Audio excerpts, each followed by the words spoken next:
రేవంత్ సర్కారుపై ఆదివాసీలు Jung siren మోగించారు. Forest conservation కు సంబంధించిన జీవో 49 కి వ్యతిరేకంగా పోరుబాట పట్టారు. ప్రభుత్వం తమ అణచివేతకు కుట్ర చేస్తుందంటూ జిల్లా బంద్కు పిలుపునిచ్చారు. ఈ మేరకు జీవో 49 కి వ్యతిరేకంగా ఆదివాసీ హక్కుల పోరాట సంఘం తొడుందెబ్బ కదం తొక్కింది. రేవంత్ సర్కారు తీరును నిరసిస్తూ ఆదిలాబాద్ జిల్లా వ్యాప్తంగా బంద్ను చేపట్టింది.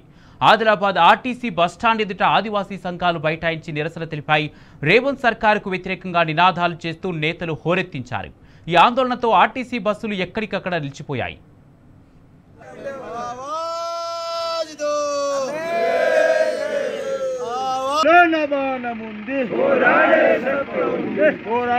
జీవో నంబర్ 40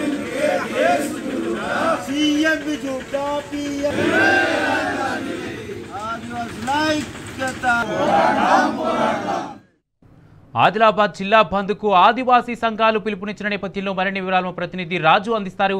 రాజు, చెప్పండి, ఆదివాసీ సంఘాలు ఎందుకోసం జిల్లా బంద్కు పిలుపునిచ్చాయి?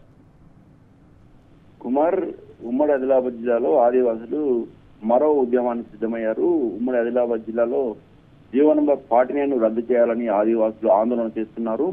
ఈ జీవో ద్వారా టైగర్ జోన్ ఏర్పాటు చేయాలని ప్రభుత్వం భావిస్తుంది.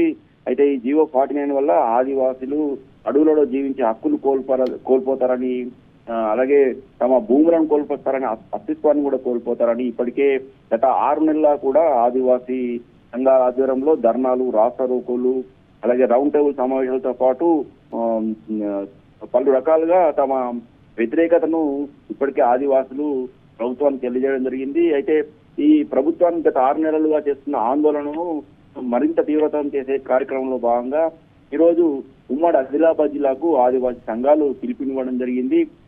ఉమ్మడి ఆదిలాబాద్ జిల్లాలో ఈ బంద్కు అన్ని ప్రజా సంఘాలు కూడా స్వచ్ఛందంగా మద్దతు తెలపాలని విజ్ఞప్తి చేయడం జరిగింది.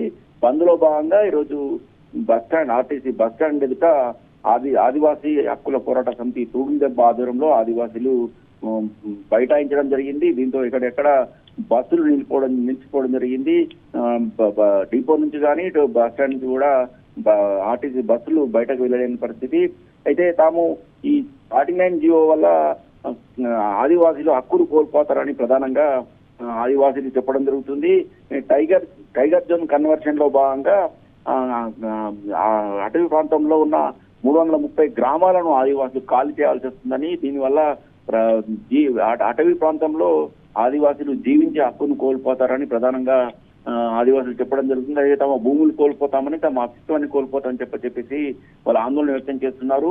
అయితే ఈ 49 జీవోను కేంద్ర రాష్ట్ర ప్రభుత్వాలు ప్రధానంగా ప్రజల అభిప్రాయం తీసుకోకుండా, గ్రామ సభలు నిర్వహించకుండా, అలాగే ఈ పెసా చట్టాన్ని కూడా తుంగలో తొక్కి 5th షెడ్యూల్లో ఉన్న ఆదిలాబాద్ ప్రాంతాన్ని సంబంధించి ఆదివాసీల వారి మనోభిప్రాయాలను తీసుకోకుండా ఏకపక్షంగా ఈ జీవోను జారీ చేశారని, ఈ జీవో వల్ల తమకు ఎంతో నష్టం జరుగుతుందని కేంద్ర రాష్ట్ర ప్రభుత్వాలు ఆదివాసులకంగా అణిచివేసే ప్రయత్నం చేస్తున్నాయని ప్రధానంగా ఆదివాసీ సంఘాలు ఆందోళన వ్యక్తం చేయడం జరుగుతుంది. ఇప్పటికే పోడు వ్యవసాయాన్ని చేయకుండా కేంద్ర రాష్ట్ర ప్రభుత్వాలు అడ్డుకునే ప్రయత్నం చేస్తున్నాయని, అలాగే ప్రధానంగా కాంగ్రెస్ ప్రభుత్వం ఈ పోడు వ్యవసాయం చేసుకుంటున్న రైతులపై దమనకాండ నిర్వహిస్తుందని, ఇప్పటికే పలు చోట్ల కూడా ఈ పోడు వ్యవసాయం చేస్తున్న రైతులను వారు వ్యవసాయం చేసుకుంటూ అడ్డుకోవడం జరుగుతుందని, ఇలా అన్ని రకాల కూడా కాంగ్రెస్ ప్రభుత్వం ఆదివాసీలను అణచివేసే ప్రయత్నం చేస్తుందని, ఈ అణచివేసే క్రమాన్ని తాము అడ్డుకునేందుకే ఈ 49 జీవోను రద్దు చేయాలని ప్రధానంగా డిమాండ్ చేస్తున్నామని, ఈ 49 జీవో రద్దు చేసే వరకు కూడా తమ ఆందోళన కొనసాగుతుందని, ఇప్పటికే